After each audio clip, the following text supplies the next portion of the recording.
The wind was howling, a low, guttural moan that seemed to echo through the trees and rattle the windows of the house. It was the kind of storm that came out of nowhere, fast and violent, like it had a mind of its own. The kind that made you feel like the world was closing in on you, as if nature itself was trying to tell you something. For Sarah, it was the kind of night that made her second-guess her decision to stay in the old family house. She'd inherited the place from her grandmother, a woman who'd always been a little off. Sarah had spent years avoiding the house, the memories it held, the way the walls seemed to breathe with the weight of secrets. But now, after everything that had happened, she felt like she had no choice. Her life had fallen apart, her marriage had ended, her career was in ruins, and the city felt like a trap she could no longer escape. The house was the only place left to go. She didn't know what had possessed her to come back. Maybe it was the isolation, the quiet. Or maybe it was the thought of finally confronting the past that had haunted her for so long. Either way, she was here now, and there was no turning back. As Sarah sat by the fireplace, her fingers nervously twisting the hem of her sweater, she glanced around the room.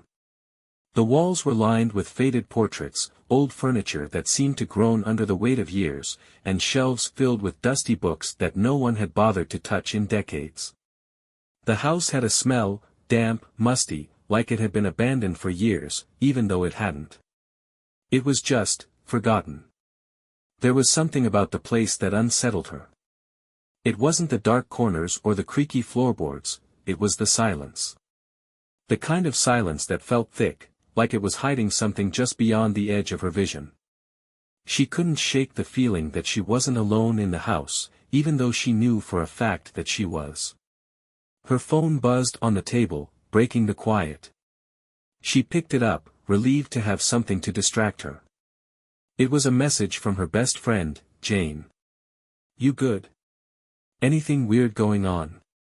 Call me if you need to talk. Just remember, you're not alone, okay?" Sarah smiled faintly at the message. Jane had always been there for her, even when things got messy. But Sarah couldn't bring herself to admit what she was feeling. There were things that Jane wouldn't understand. The house, the memories, the way it felt like the walls were closing in. She didn't want to scare Jane, so she replied simply, "I'm fine. Just getting settled. It's peaceful here." Sarah stared at the screen for a moment before tossing the phone back onto the table. She should have been happy, right? This was the place she'd wanted to be, away from the chaos. So why was her heart racing? Why couldn't she shake the feeling that something was watching her? The fire crackled, sending a burst of warmth through the room. Sarah pulled her knees to her chest, wrapping her arms around them. She closed her eyes for a moment, trying to block out the storm's fury outside. But then, she heard it. A soft thud. It came from upstairs. Her body went rigid.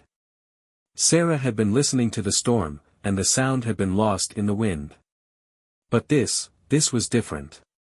It was like someone, no, something, was moving around in the house. Slowly, carefully. Her heart began to race. Maybe it was just the house settling, right? The wind, the age of the building, it could have been anything. But another thud came, louder this time. A door creaked open. Sarah's breath hitched. She stood up, her legs shaky. Her mind raced, but she couldn't make sense of what she was hearing.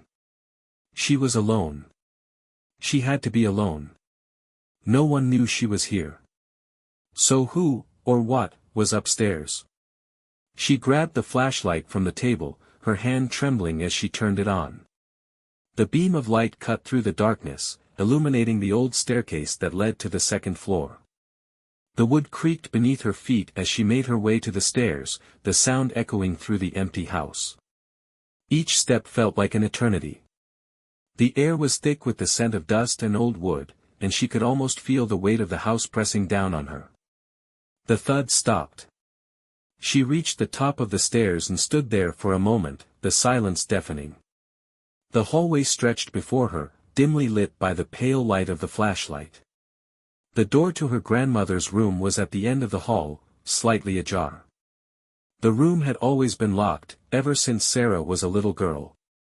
Her grandmother had been a deeply private woman, and no one had ever been allowed inside. The door creaked open wider, as though inviting Sarah in.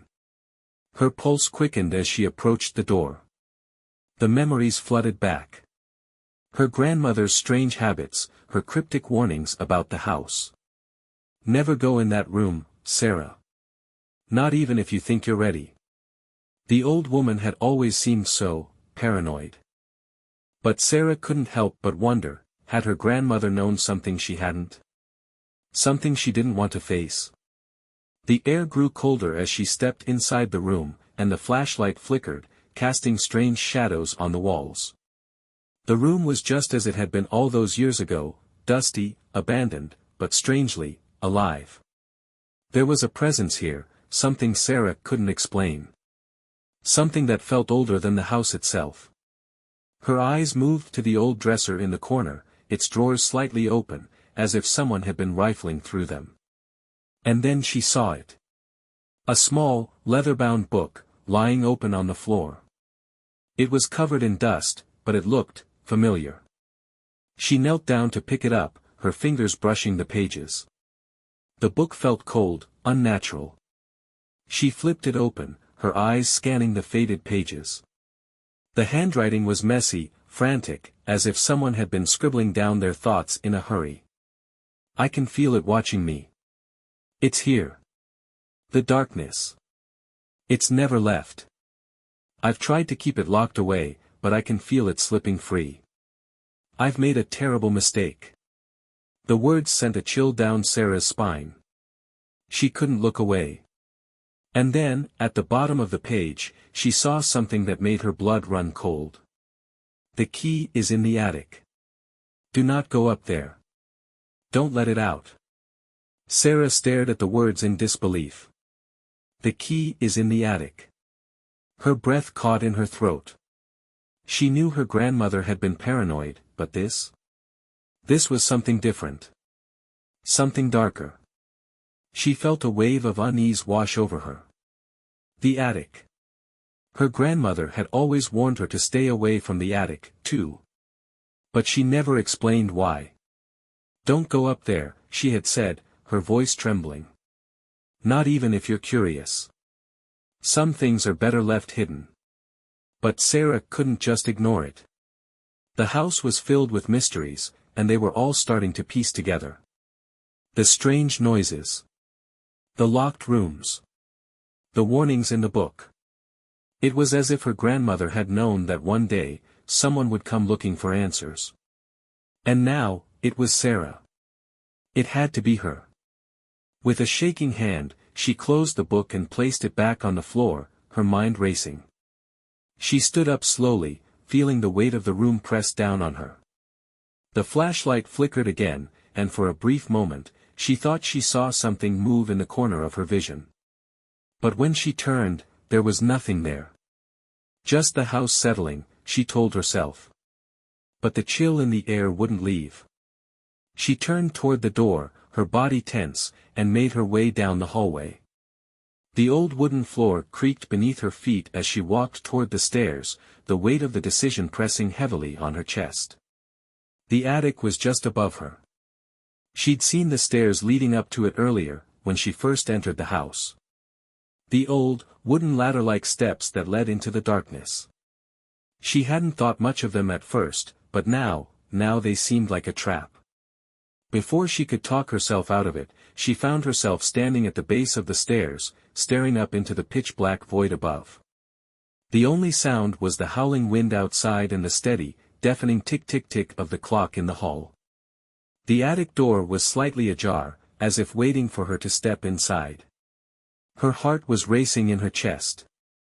Her grandmother's warning echoed in her mind. Do not go up there. But how could she not? The key. The attic.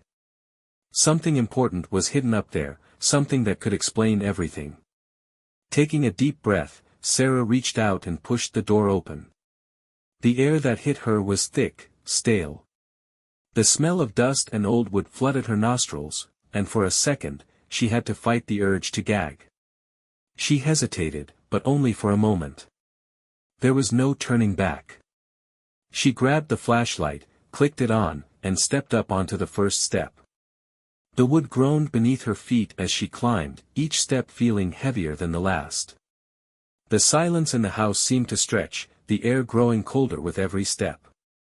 As she reached the top, she was greeted by complete darkness. The flashlight beam was weak, flickering as if struggling to hold on to life. The attic was enormous. The ceiling was high, the rafters stretching far above her. Shadows seemed to dance in every corner, and she couldn't shake the feeling that something was watching her from the darkness. The temperature had dropped sharply, and her breath came out in visible puffs, like the attic itself was exhaling. Her gaze swept across the room, and that's when she saw it. In the far corner of the attic was an old chest, dusty and worn. It looked out of place in the otherwise barren room. It wasn't the kind of chest that was just forgotten, it was the kind of chest that was intentionally hidden away. Something about it felt wrong. The beam of the flashlight flickered once more, but Sarah quickly pushed it back to life. Her legs were unsteady as she moved toward the chest, her pulse pounding in her ears. As she got closer, she noticed that it wasn't locked. The latch was slightly undone, almost like it had been waiting for her. Taking a deep breath, Sarah knelt down and slowly opened the chest. The lid creaked, and a gust of cold air seemed to rush out, carrying with it a strange, almost metallic scent.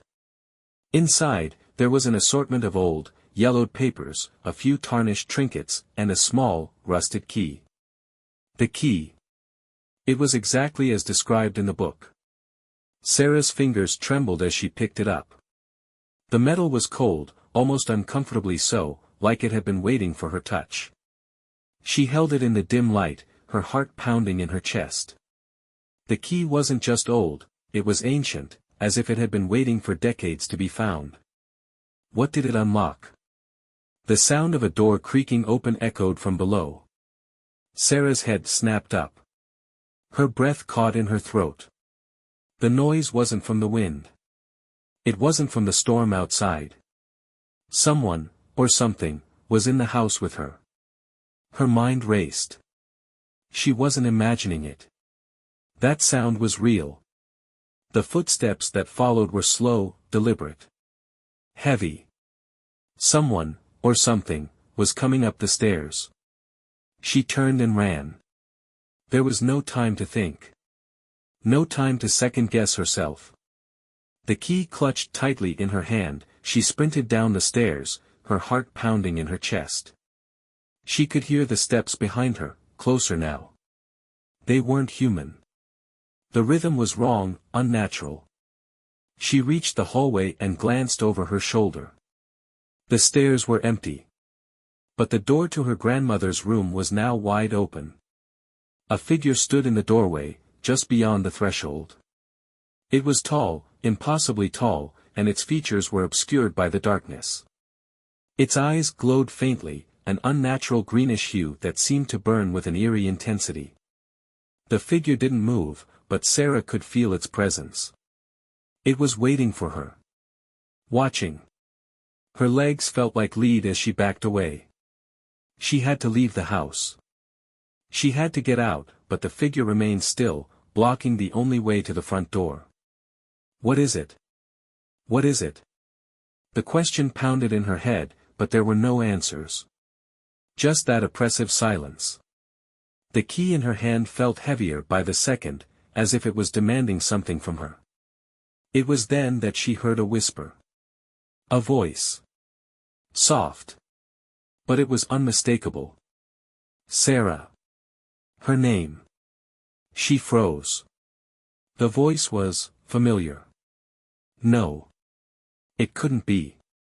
Sarah, come closer. You have to listen.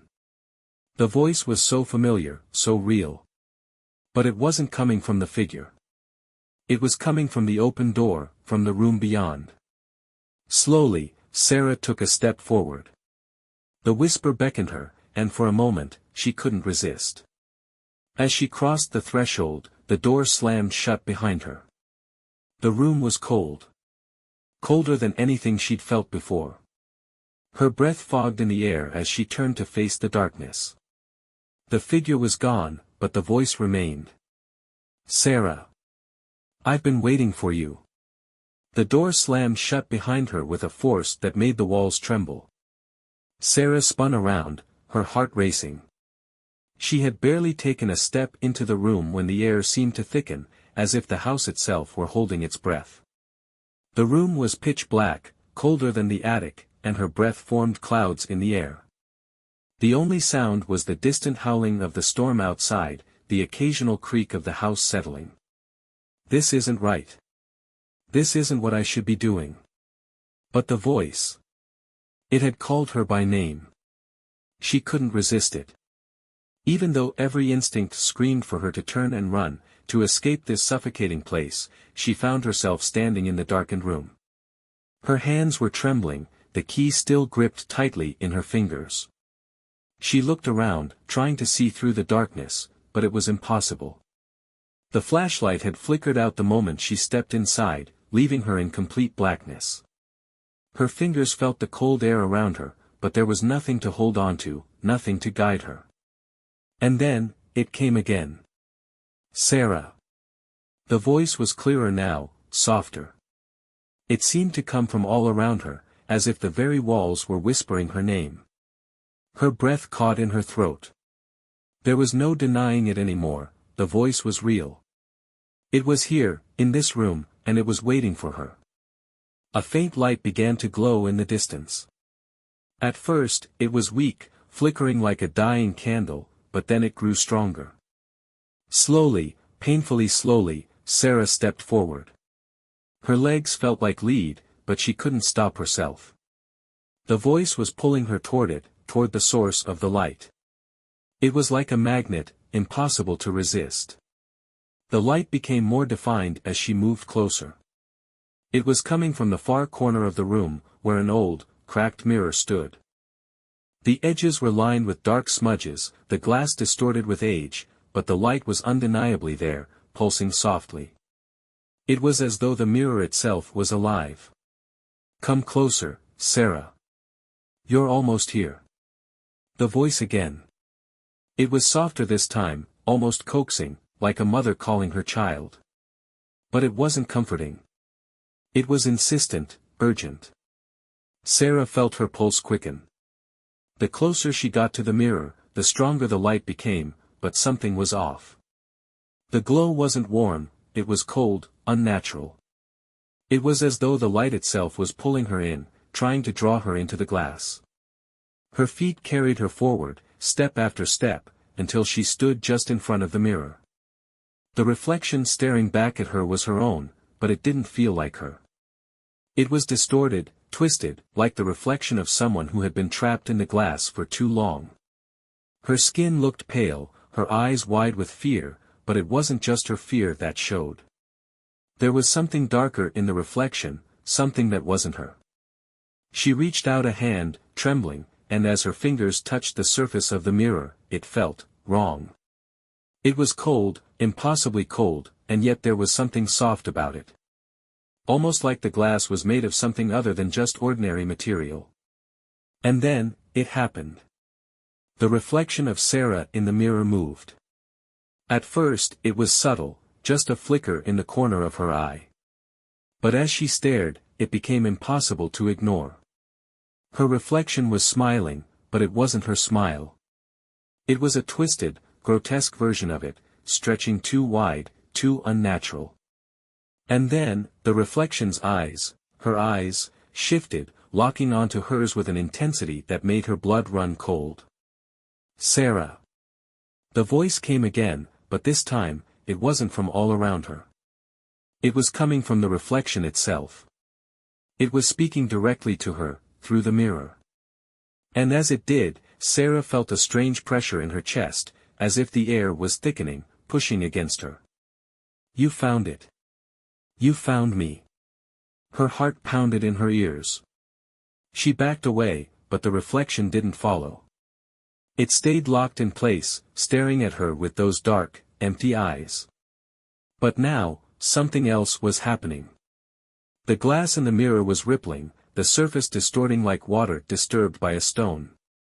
The reflection of Sarah in the mirror began to change, the features becoming more exaggerated, more wrong. The reflection in the mirror was stretching, warping, becoming something else entirely. The figure was now crawling toward her. No, it wasn't crawling. It was reaching.